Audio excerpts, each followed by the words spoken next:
চেয়ারে বসে নামাজ পড়া জায়েজ, চেয়ারে বসে নামাজ পড়া জায়েজ, যাদের দরকার তারা পড়বেন। আল্লাহ নিজেই বলছেন দুইটি আয়াত, একটা হলো লাইসা আলাল মারিজে হারাজ, রোগীর জন্য কোনো মাসালা নাই, রোগীর যে জায়গায় রোগ সেই জায়গা থেকে আল্লাহ তাআলা তাকে তার সুবিধা মতো অবস্থার উপরে সুযোগ দিয়েছে। 2 নম্বরে লা ইকাল্লিফুল্লাহু নাফসান ইল্লা উসাহা, মানুষকে তার শক্তির বাইরে আল্লাহ চাপ দেয় নাই। আপনি যদি চেয়ার ছাড়া না পারেন পড়তে, তাহলে আপনাকে আমি নিষেধ করব কেন?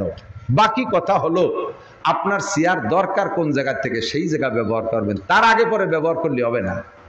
আপনি দাঁড়াতে পারেন, প্রমাণ হলো একটু আগে দেখলাম আপনি দাঁড়ায় টেলিভিশনের সামনে মেসির ফুটবল খেলা দেখছেন 1 ঘন্টা, তাহলে দাঁড়াতে পারেন। আপনি রুকুও দিতে পারেন, তাও দেখছি ওই সময় আপনার হাতেতে মোবাইল পড়ে গেল, কুজো হইয়ে খুঁটে উঠলেন, তাতে বোঝা যায় যে কুজো হইয়ে রুকুও দিতে পারেন না কি রুকুর পরে সিজদার দিক যেতে পারেন না, সেই সময় আপনার মাজায় হাঁটুতে এমন বিষ ব্যথা নিচে গেলে উঠতে পারবেন না, এই জায়গা আপনার সমস্যা। কাজেই আপনার নামাজের শুরুতে দাঁড়ানো ফরজ, দাঁড়াইতে হবে, রুকু ফরজ দিতে হবে, সামি আল্লাহকে উঠতে হবে, সিজদায় যাইতে নিচে যাইতে পারেন না, পাশার কাছে চেয়ার রাখবেন, সিজদার কাজটা আপনি চেয়ারে বসে সারবেন। এর আগের থেকে যদি চেয়ার ব্যবহার করেন তাহলে আপনার নামাজ বাতিল হয়নি, কারণ আপনি দাঁড়াতে পারেন। কেন আপনি আগের থেকে বসছেন? স্টাইল বানায় নিয়েছে, ফাঁসার সাথে চেয়ার একটা লাগাই নিয়ে ঘুরিয়ে বেড়ায়। মসজিদের একটা চেয়ার গাদি দিয়ে তুইছে, মুরব্বীরা সাক্ষী দেন, আজ থেকে 30 বছর আগে মসজিদে এত চেয়ারম্যান ছিল, সামনের কাতার ধরে চেয়ারম্যান।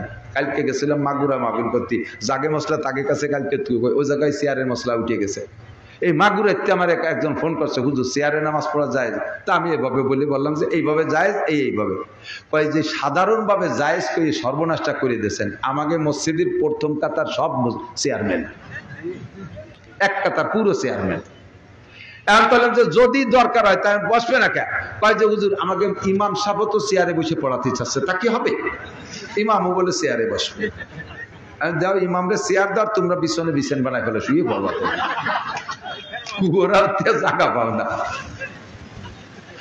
ইমামের কাছাকাছি বসার চেষ্টা করবেন, সাধ্য অনুযায়ী ইমামের কাছাকাছি বসার চেষ্টা। কেন? ইন্নার রাহমাতা তানজিলু আলা রুসিল আইম্মা সুম্মাল আকরাবু ফাল আকরাব, আসমান থেকে রহমত সর্বপ্রথম আল্লাহ তাআলা সমস্ত মসজিদের ইমামদের মাথার উপরে পাঠাইয়া দেয়। কন্না সুবহানাল্লাহ। সুম্মাল আকরাবু ফাল আকরাব, এরপরে ইমামের থেকে পিছনের দিক যাইতে থাকে। যারা যত নিকটে হবে এই রহমত তারা তত বেশি পাবে, আগে পাবে। এই জন্য ইমামের কাছাকাছি বসার চেষ্টা করবেন। ইমামের কাছাকাছি বসতে যাই আবার জন্য একটা মসজিদের মধ্যে জ্ঞানদাম সৃষ্টি করে দিয়েন না। আজকে এই কথা, এই মশালা শুনিয়ে লাস্টে যে ফজিলত বলবো, শুনলে যুবকরা পিছিয়ে পড়বে না। আগামীকাল যুবকরা 11টার দিক যাইয়ে সামনের কাতারে বসে রয়েছে।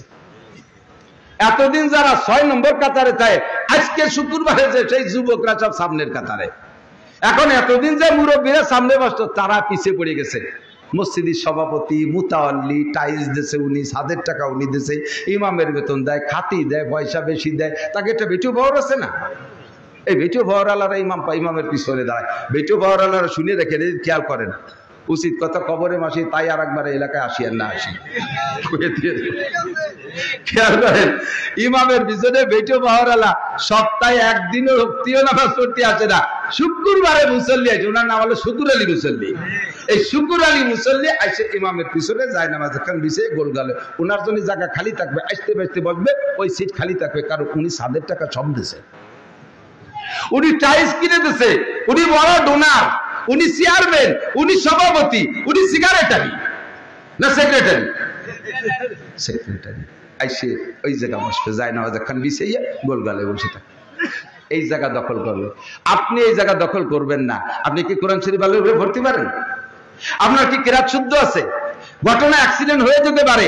ইমাম সাহেব যদি নামাজের ভিতরে 2-1 রাকাত হওয়ার পরে ইমামের বাইটাই ছুটে যেতে পারে, পারে কি পারে না? পারে। এরকম একটা অ্যাক্সিডেন্ট হয়ে গেছে, শেষ মানে প্রথম রাকাতে সিজদা গেছে, সুযোগ পাইয়া ফুস করে সরে গেছে। এখন তো ইমামের ওযু নাই, ইমামের ওযু না থাকলে কি মুসল্লিকে আর নামাজ পড়াতে পারবে নাকি? পারবে না। ইমাম ওযু না, সরছে তো খালি ইমামের ওযু, মুসল্লিকে তো ওযু ছোটে নাই। ইমামের ওযু না থাকলে তো মুসল্লিকে হবে না। আল্লাহ কয় মুসল্লি তোমাকে নামাজের কোনো সমস্যা নাই, যার যার জায়গায় দাঁড়া থাকো, আমি ইমামের ব্যবস্থা করতেছি। মসলা দিয়ে দিয়েছে, ইমাম সাহেব না আসে পিছনতে সরে চলে যাবেন, সামনেতে সরে চলে যাবেন, বরাবর পিছনে যে আছে তারে আপনার জায়গায় অ্যাসিস্ট্যান্ট ইমাম বানাই দিয়ে যাবেন।